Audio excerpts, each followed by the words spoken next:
Good morning. You know, I want to share a story with you guys of a weary traveler. Now, this story isn't from the Bible, but I thought it was very fitting for the parable that we're going to go through today when we look at the parables of Jesus. So, there's a woman who's been traveling for a while, and I've never flown, but a lot of times there's layover flights. And so this woman is traveling from one location to another, and she has a layover flight. And she doesn't anticipate it, but her second flight is delayed. And so she's stuck. And so she's stuck in the airport lobby there, and time goes on, and she finally goes to the gift shop. And like things are at a place like that, everything's a little bit inflated when it comes to price. And so it's a little pricier, but she sees a bag of cookies. And she thinks, well, I'm sitting here anyway. I might as well buy a bag of cookies. And there's 5 cookies in this bag. And I'll just wait, eat my cookies, and I don't have to go anywhere for supper. And then by that time, maybe the next flight will be ready to take off. And so she gets her bag of cookies, and she goes back, and she sits in her seat, and she waits. And she's reading a book, and finally she thinks, you know what, I'm going to eat my cookies. And so she sees her bag beside her there. And there's an older gentleman beside her as well. And all of a sudden she hears like ruffling or rushling. Rushling. I don't even know what the English word is for rushling. What is the English word for rushling? Whatever it is, she hears that. And she looks over, and here this man, who she does not know, is eating a cookie. He just took a cookie right out of her bag, and she thinks, well, you know what? It's okay.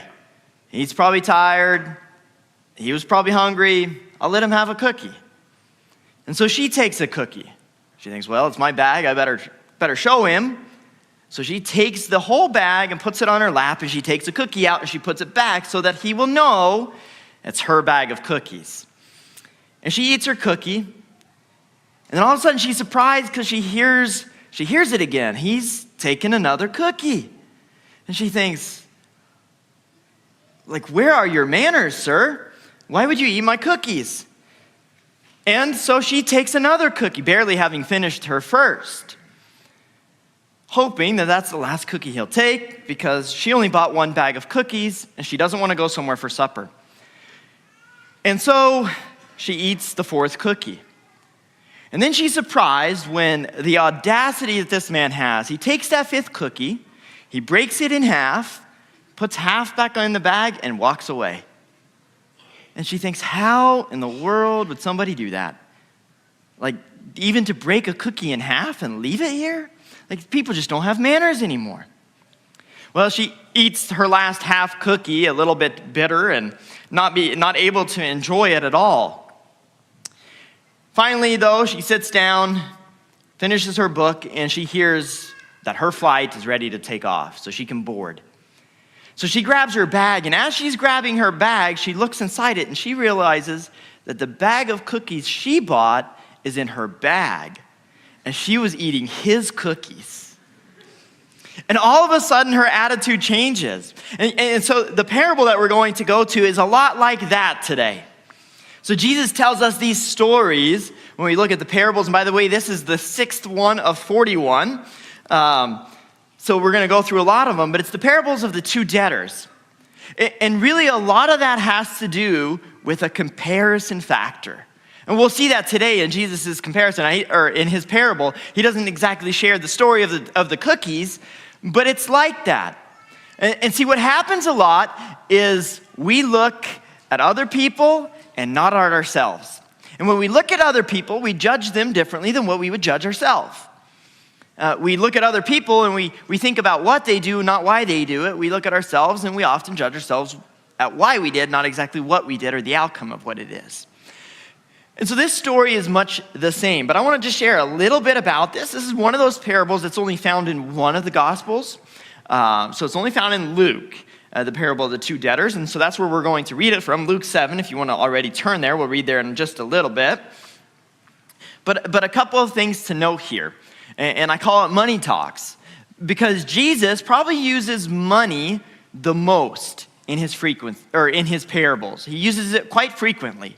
He uses it to make a lot of various points, but this is one that he uses quite often. And so this idea that money has been used to make points, it happens for centuries. It's been done for years. Jesus does it, and people still do it in today's time to make various points. Jesus also uses money in a number of parables, just some of them, where you'll see this, that there's some points to them. So we find the use of money in the Good Samaritan, the rich fool, the watching servants, the lost coin, the unforgiving servant, the prodigal son, the rich man and Lazarus, the parable of the talents, in which he gave different ones. He uses this idea of money to make a point. And, well, we could say in some way in 16 of his 41 parables. And so the idea that Jesus would use currency, money, to connect to a point isn't foreign. In fact, we're going to see a lot of that yet as we go through the parables of Jesus. But here is one of them, where Jesus is going to use the idea of money to make a point so that the people can understand it. And the thing with money is that it's universal. When he uses this parable of money, we today can connect to it just like they could in Jesus' time. Because you need money for things. It was that way then. It's that way today. If you want to buy things, if you want to have things, you have to have money. And I think Jesus understood, or he did understand, that this connection between those. So let's go to Luke 7, and if you want to turn there, we're going to read the parable part of this here first. So Luke 7 and verse 40 to 43 is where we find this parable. Now remember, a parable is a story. He's not saying this happened, but what he's saying is, let me tell you a story that might make this point make sense, or help it make sense. And so he shares this story here in Luke chapter 7, starting in verse 40. Jesus answered him, "Simon, I have something to tell you." "Tell me, teacher," he said. "Two people owed money to a certain moneylender. One owed him 500 denarii and the other 50. Neither of them had the money to pay him back, so he forgave the debts of both. Now, which of them will love him more?" It's an interesting question. But Simon replied, "I suppose the one who had the bigger debt forgiven." Jesus replied, "You have judged correctly." So that's the story. Now, when I first read this, I thought, well, wait a second. I have some questions, and maybe you do too. If we would just say, okay, here's this parable, and it's specifically that last line where Jesus asked this question, now which one will love him more? And Simon answers and says, I guess the person who owed him the most money would love him more. And Jesus says, yeah, that's right. And for me, at first, I thought, well, wait a second, what does he mean by that? Is Jesus saying that the more we owe, the bigger our debt is, the more we're going to love whoever forgives us that debt? Is that what he's saying? Because at first, that's when I read this, that's what it sounds like. And we don't have to go very far to think about that. If you had lent out money, or if you had borrowed money from someone, you and your neighbor had both borrowed money from one person, and you borrowed 50,000 and he borrowed 500, and he came to both of you and said, hey, listen, God has blessed me financially. You both don't need to pay me. The one who had borrowed 50,000 would think, oh, wow, that's such a blessing. The one who borrowed 500 might think, man, I should have borrowed more money, right? Because my debt would be bigger, or the forgiveness of my debt would be bigger. And so that's kind of what he's saying here. Now, what does he mean? Do you guys know what he means? By the way, here's a trivia question. The Simon that he's talking about, do you know who it is? Anybody? Who is this Simon? Oh, the apostle. See, that's what I thought too. The apostle Peter. I thought, well, he's teaching Peter a lesson. And it could be because Jesus does refer to Simon or to Peter as Simon Peter, but this is actually one of the Pharisees. So there's a Pharisee named Simon, and we'll see this if we read the rest of the story, which we'll do in just a little bit, where we'll read the rest of the story.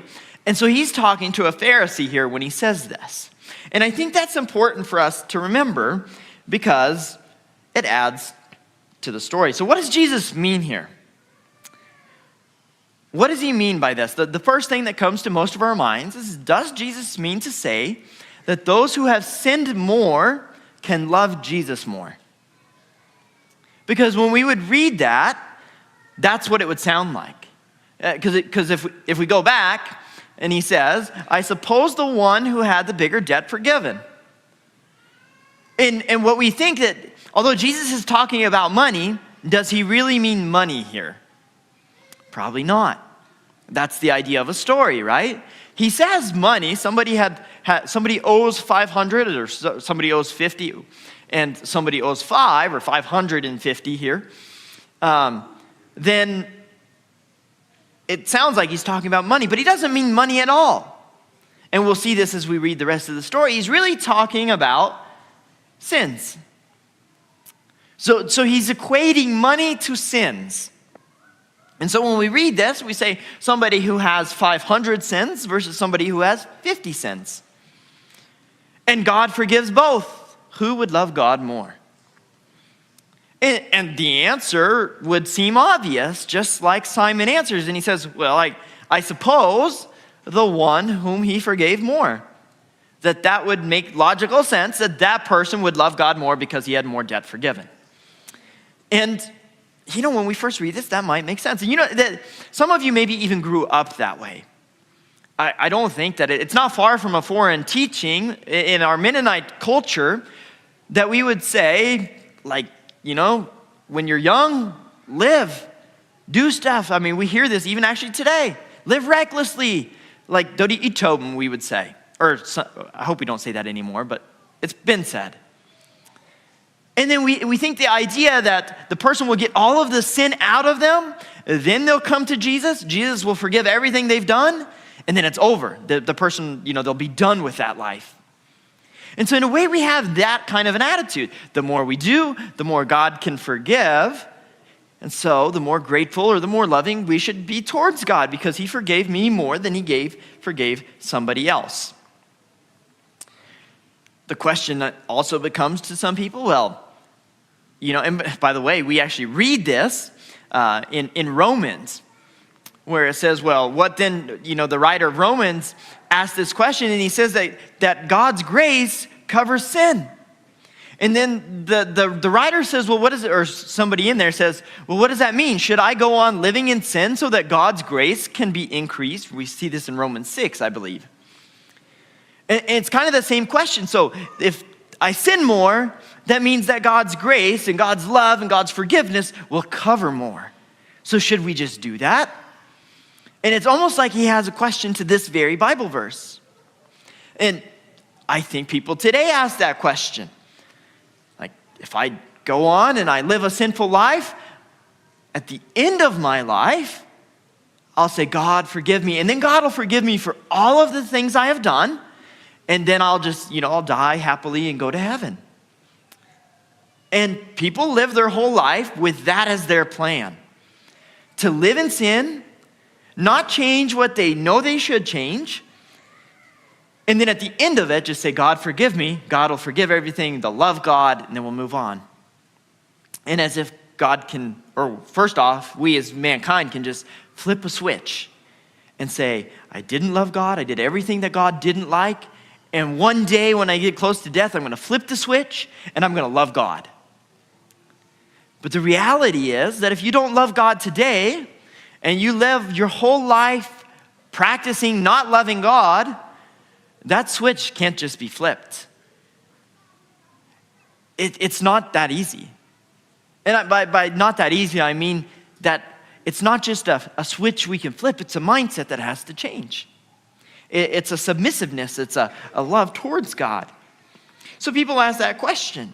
And the problem with all of these, what you've noticed, even as we've gone through explaining this parable this far, is that there's an element here that we add as people that's not in there.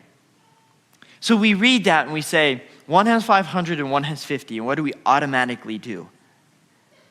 We compare the two. We look and we say, oh, this one is big and this one is little. And so it's a flawed element.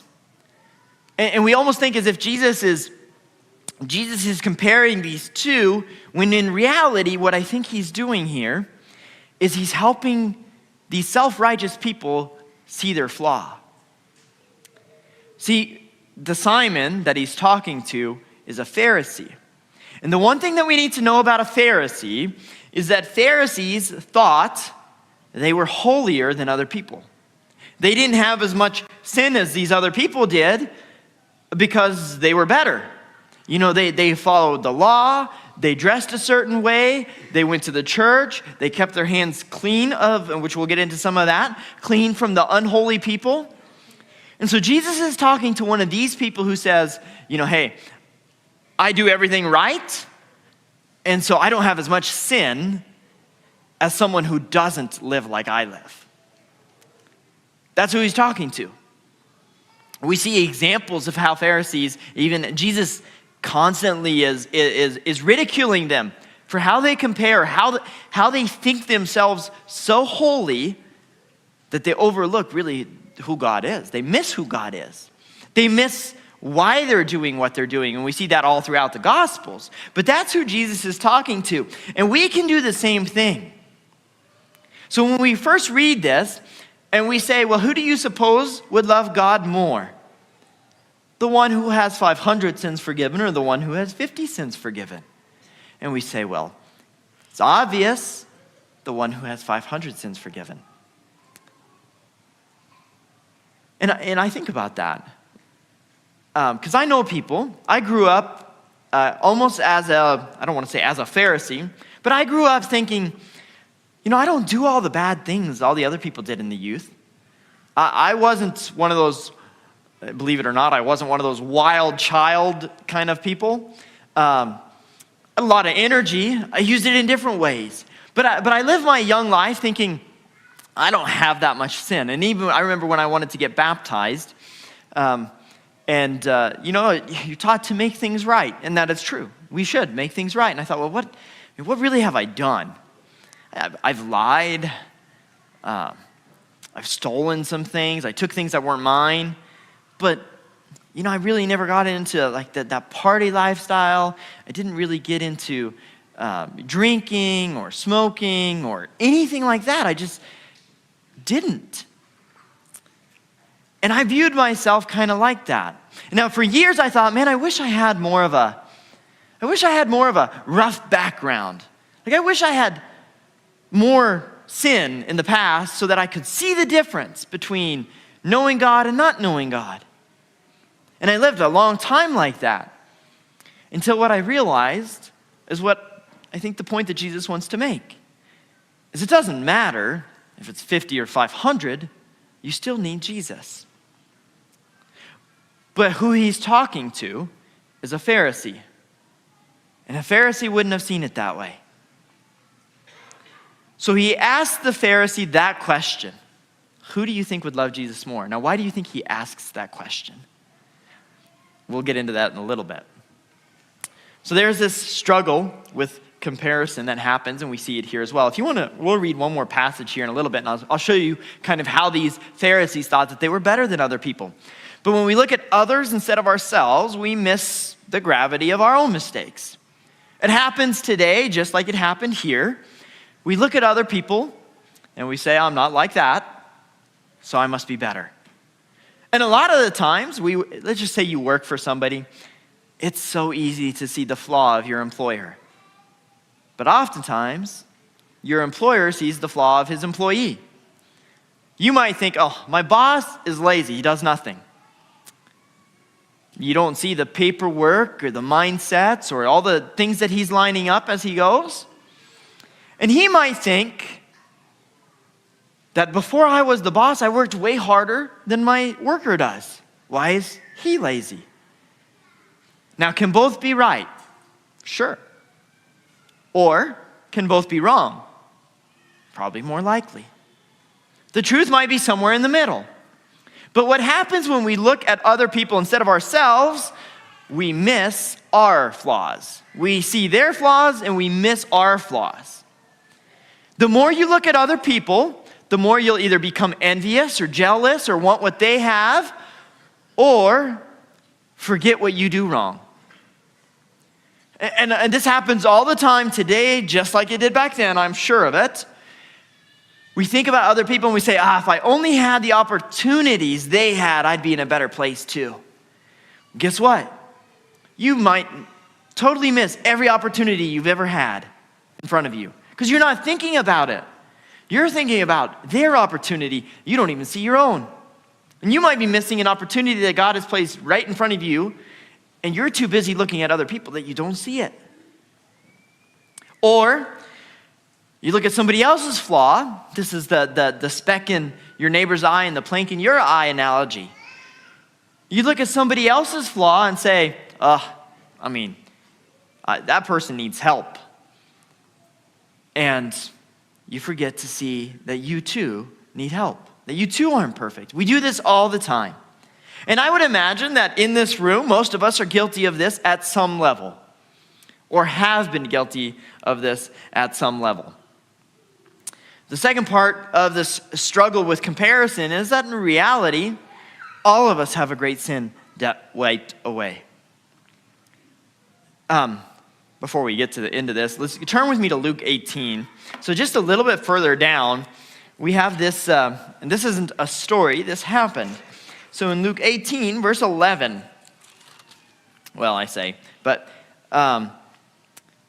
Jesus gives, and we'll get into this later at a different time, so I don't want to get too much into this, but you'll see a connection here. So here's another parable. Starting in verse 9. To some who were confident of their own righteousness and looked down on everyone else, Jesus told this parable. So again, he's telling them a story. 2 men went up to the temple to pray, one a Pharisee and the other a tax collector. The Pharisee stood by himself and prayed, and here's his prayer. Listen to what he says. God, I thank you that I am not like the other people, robbers, evildoers, idolaters, or even like this tax collector. I fast twice a week and give a tenth of all that I get. That's who he's talking to. People with that kind of a mindset, that kind of an attitude is who Jesus is talking to when he shares this parable of the 2 debtors. And he says to this person, he asks him that question. Who do you think has more or would love God more?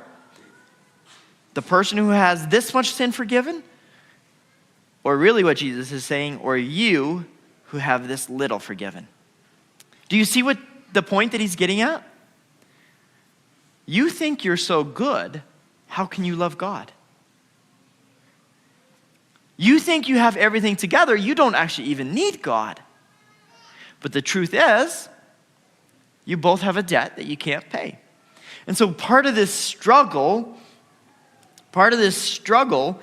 of comparison, when we look at other people and not ourselves, is that we miss the great debt that God has wiped away from our lives. And so although we might only have $50 that were forgiven, and just like me, I thought I was good, but you know what? Without Jesus, I was destined for hell just like anybody else. It didn't matter. The truth was that it didn't matter that I had done less sin in my eyes than somebody else. It didn't matter that I thought I was staying away from sin. The truth was, I needed Jesus just like the person who had 500 sins. And without Jesus, both of us, he and I, were going to end up in hell. And so really when we look at this comparison thing and we say, there was that much, I have this little. The truth is when we really just look at ourselves, we don't need to look at and say, I wish, that person had so much more forgiven than me. The truth is, when we just look at ourselves, we don't put a number to how much God has forgiven us. All that matters is that I had a debt I couldn't pay, and Jesus paid it. Whether you owe 10 million or 10, you cannot pay that debt. At the end of the day, it's an unpayable debt. Doesn't matter the amount. Whether you have 1 sin, 5 sins, 10 sins, 500 sins, it doesn't matter. You have a debt that cannot be paid. And that is true for all of us. We all have a debt that we cannot pay. Let's read the rest of the story. Luke 7:36. So this is going to help make some of this make sense, and it'll be up here as well. I think. Yep, there we go. Thank you. Luke 7:36. And I want to highlight to you. You'll see some highlighted points here. So just a couple of things, and so we can see these two people in the stories. When one of the Pharisees, by the way, Jesus has just gotten done talking to John the Baptist's disciples here, but then we get into this. When one of the Pharisees invited Jesus to have dinner with him. So think about that. Jesus and John have talked. John's disciples go to Jesus and they ask him this question: are you really the Messiah? Are you the one that we should be serving? Are you the one that can forgive sins? And there's this back and forth between John's disciples and Jesus' disciples. And then we get to this. And I'd imagine that these Pharisees were there as well, listening to this. And one of those Pharisees says, I'm going to invite him for dinner. I'm going to invite Jesus to come have dinner with us. And of course, I'd imagine that he had other Pharisees there as well. We'll see that. When one of the Pharisees, 36, when one of the Pharisees invited Jesus to have dinner with him, he went to the Pharisee's house and reclined at the table. So there Jesus is, in one of these holy people's house. And he's sitting at the table, and he's just relaxing. And then a woman in that town who lived a sinful life learned that Jesus was eating at the Pharisee's house. So she came there with an alabaster jar of perfume. As she stood behind him at his feet, weeping, she began to wet his feet with her tears, and then she wiped them with her hair. She kissed them and poured perfume on them. So here's what's happening. So Jesus goes to these holy people's house to have dinner with them. There's a sinful woman in town who these holy people would have had nothing to do with. Okay? These Pharisees, they would have had nothing to do with her. In fact, one of the rules for a Pharisee was that you could not touch a sinner. Touching a sinner or having contact with a sinner would make you unclean. And you had to go through a cleansing process before you could enter the temple. And so these Pharisees would have nothing to do with the sinner. For sure, someone they knew was a very sinful person. And here's this sinful woman who isn't allowed in the temple. She isn't allowed to come to the priests or to the Pharisees because she has sin. They would want very little to do with her. And right there we can stop and say, don't we do that too? In churches today, we have a certain kind of people we want in church. And then we have a certain kind of people we think, not here. You know? Someone comes in dressed all raggedy, or maybe they're homeless or covered in tattoos, or they smell like alcohol, and we say, why are you here? Don't we do that too?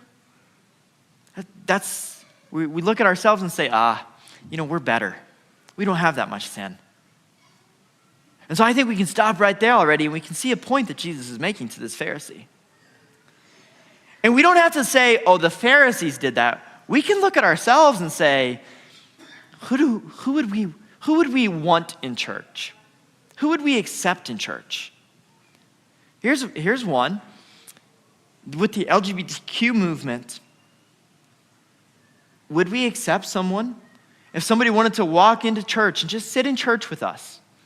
Now listen, sit in church, not serve in church. There is a difference. But we knew that they were living a homosexual lifestyle. Would we be uncomfortable with that? Would it be hard for us to sit beside them in church? Would we say, you don't belong here? Would we say, yeah, you're too unholy to come to church here? That's what the Pharisees did to this woman. You're unclean. You're living in sin. This isn't the place for you. And so these Pharisees couldn't even touch this woman. And then this woman comes and she wipes Jesus' feet with her tears and her hair. And she pours this jar of perfume on his feet. And then we get to verse 39, and it says, when the Pharisee who had invited him saw this, now listen, the Pharisee, when he invited Jesus, he saw this and he said to himself, so notice he doesn't say this to Jesus, but he thinks it, or maybe he says it out loud to himself. If this man were a prophet, he would know who is touching him and what kind of woman she is, that she is a sinner. Do you see it already? He's thinking, if Jesus is the Messiah, or even if he's a prophet, he would know that he should not touch this woman, or this woman shouldn't be allowed to touch him. He would know who's touching him, that she's a sinner. And it's almost like we look at other, you're such a sinner, I don't want anything to do with you. Now, there's a fine line, and I've said it here many times in the past, and I'll say it again. There's a fine line with eating with sinners and sinning with sinners. We think all the time, I'm going to go to the bar with my friends because I want to be a good influence to them. No, that you're crossing a line. Now, you can invite them to your house.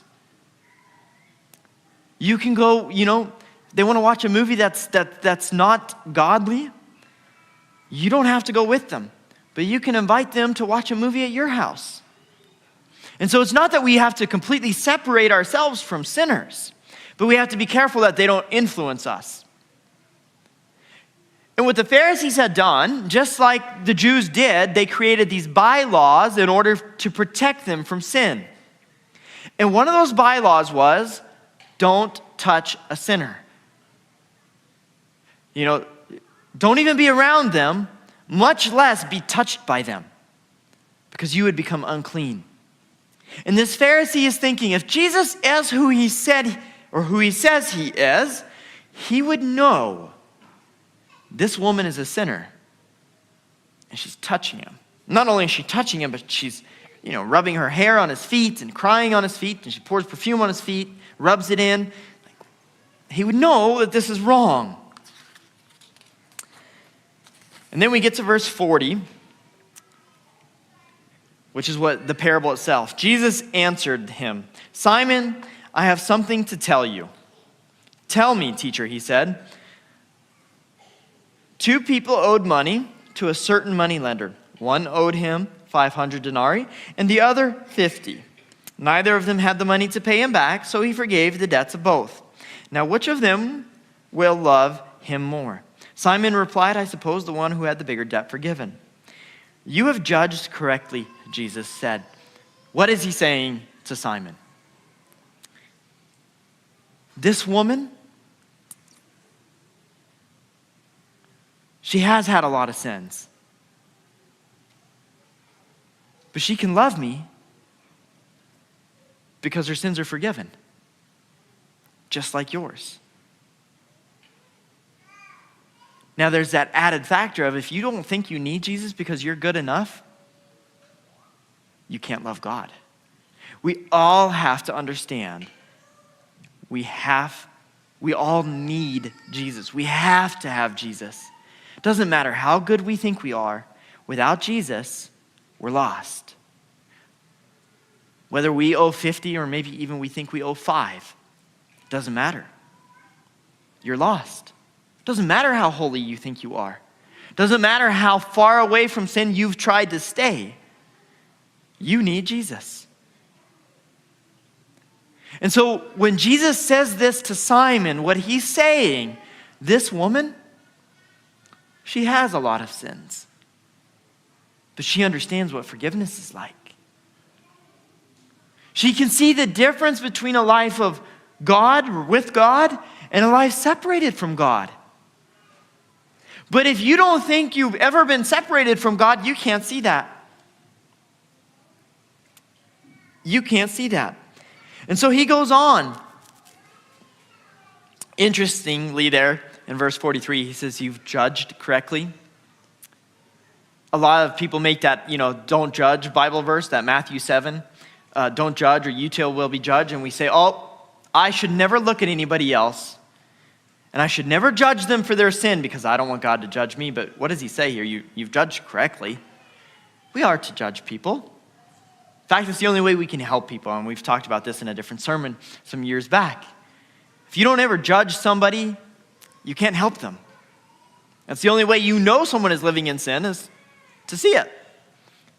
You say, hey, I judge that you don't know Jesus. Therefore, I want to show you Jesus. Now, condemning is different than judging, but just an interesting side point. But the story keeps going. Then he turns in verse 44.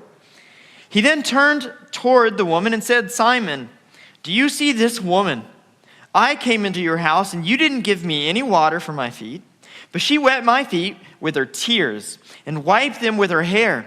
You didn't give me a kiss, but this woman, from the time I entered, has not stopped kissing my feet. You did not put oil on my head, but she has poured perfume on my feet.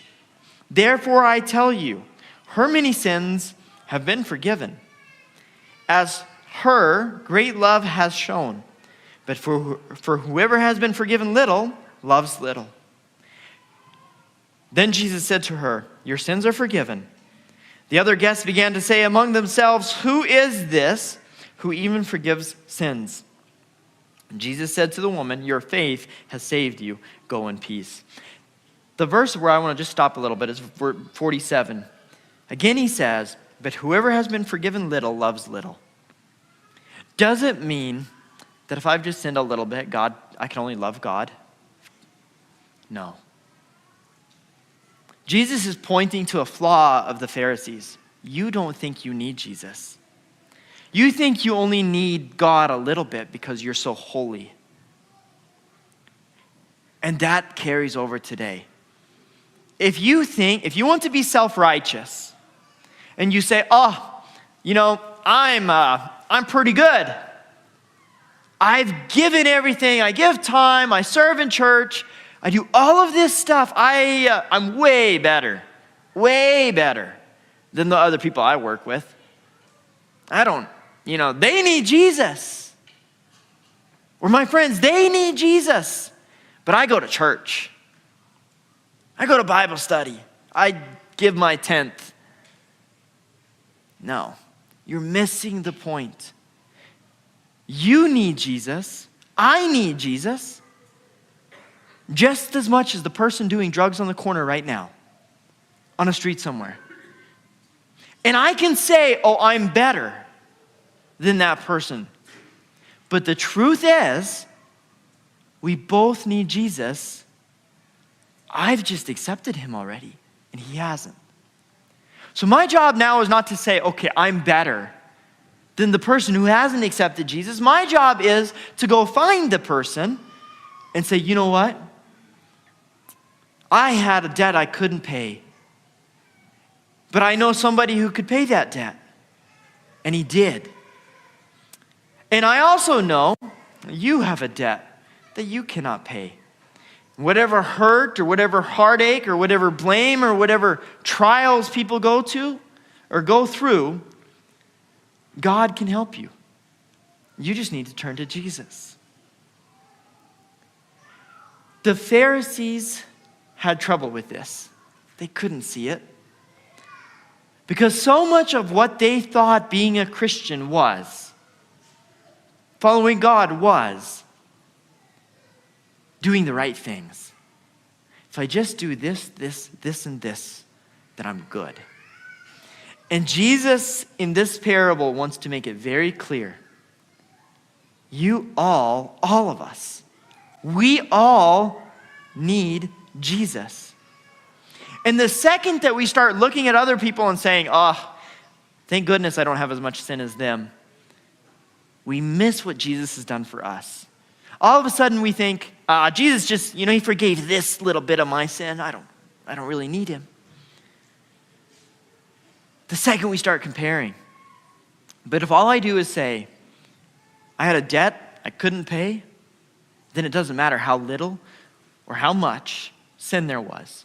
I needed Jesus. Then the number becomes irrelevant. The only time those numbers matter is if I want to compare myself to somebody else. The only time it matters if I'm holier or less holy than someone else is if I'm comparing. I think really it boils down to you Pharisees, look at your own lives. Understand what God has forgiven you. Then seek to help your neighbor. But don't look at other people and say, oh, they have so much sin and I don't. Because if that's your mindset, it's going to be hard for you to love God. We have to understand we're totally reliant on God for our forgiveness, for our eternity. We all need Jesus. So what are some points, the lessons that we can learn from this? Number one, we all have an unpayable debt that Jesus forgave. And you must accept that before you can help people. Understand that you had a debt you could not pay. I had a debt I could not pay. I don't want to be up here preaching a sermon saying, live like me if I think that I'm better than you. I'm not. Jesus had to forgive me, or I had to accept Jesus' forgiveness just like you do. But I have to understand that even me being a pastor or a preacher or preaching sermons, whatever else it is, that doesn't save me. Only Jesus can save me. And in that, it's where I rely. I don't rely on good actions for my salvation. Jesus is my salvation. And that's the same for you. Jesus is your salvation, not your actions. Secondly, we shouldn't compare our sin or holiness with others. Because the second you begin to do that, you lose sight of how indebted you were to Christ. Then it becomes, I have little. Well, Jesus says, then you can love little. It's only when we put monetary value or when we put value to a sin or a comparison to our life with someone else's. All we need to do is say, my life with God, my life without God. That's it. Without Jesus, you were lost. Doesn't matter how far lost, you were lost. There is no how far lost. You're either saved or you're not. And so we need to stop comparing our lives simply with others. And by comparing, I mean self-righteous comparing, and I should clarify that. Self-righteous thinking, oh, I don't have so much sin. Thirdly, a belief that we can gain forgiveness by action is useless.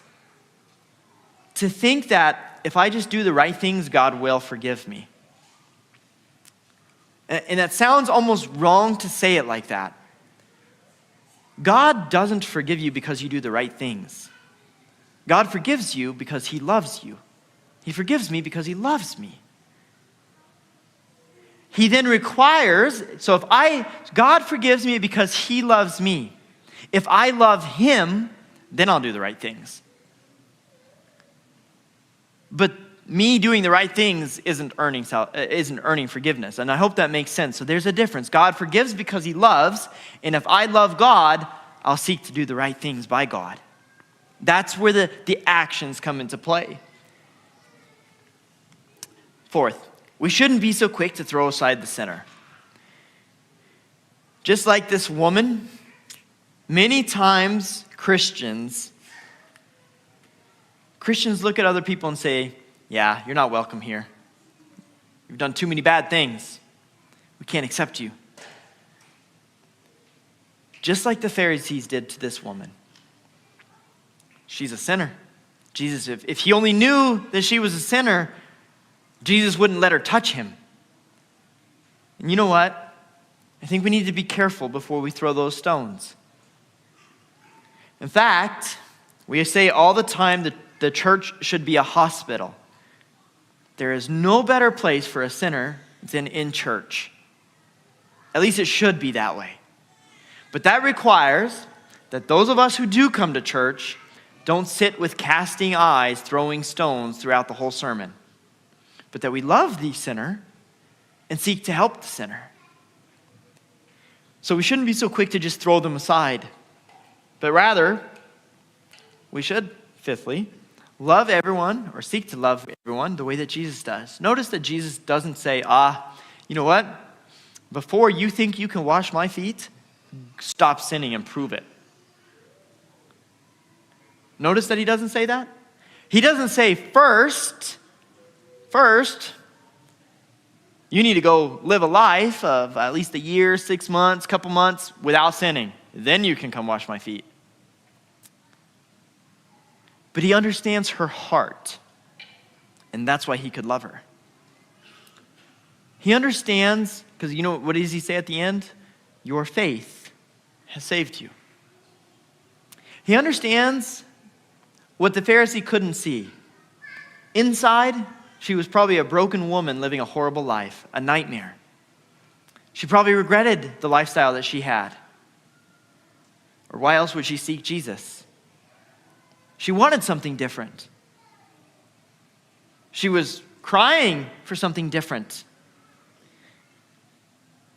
She was crying as she wiped Jesus' feet. Was that just because she wasn't accepted? Or was it because she was tired of the life she was living and understood that she needed a Savior? That she needed God. Her sins, she regretted them. And I think that makes far more sense. So here she is, wiping his feet. And Jesus, I think he understands her heart. And I wonder, I've asked myself this question, how many people have I just condemned for their actions and said, you're going to have to prove it. Now there is a time for that. You're going to have to prove that you really want a different life. When there's people are crying for help, I wonder, why do people commit suicide so much? And I've always wondered, how many times did that person cry, a subtle sign of help me, but somebody didn't see it?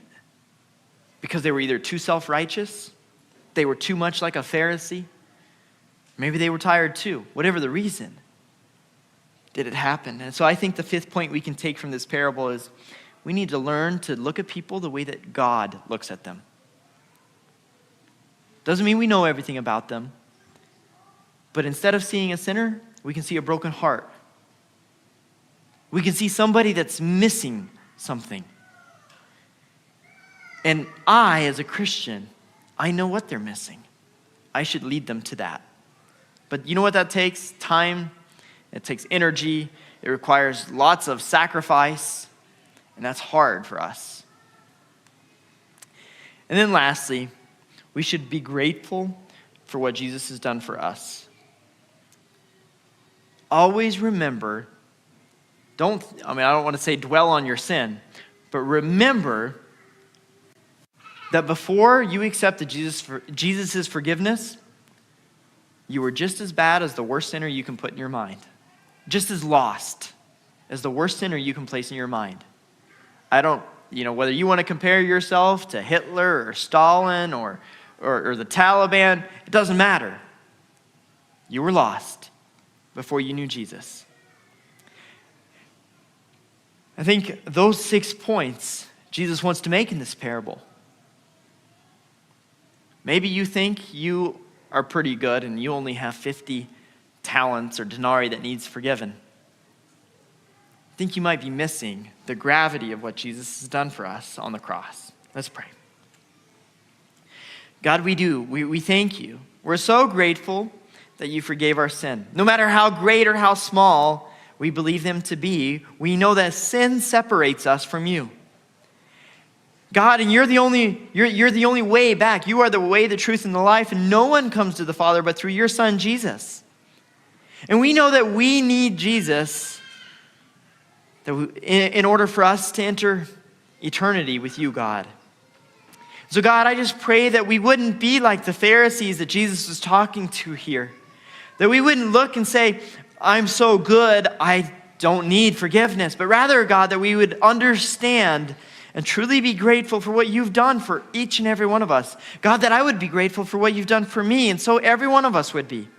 And God, that we could love the sinner like Jesus does. That we would genuinely care for them. That we would have a desire, a burning passion to help them be able to see you. God, we're just so grateful for what you've done and for how you've shown your love to us through Jesus. We pray this in Jesus' name. Amen.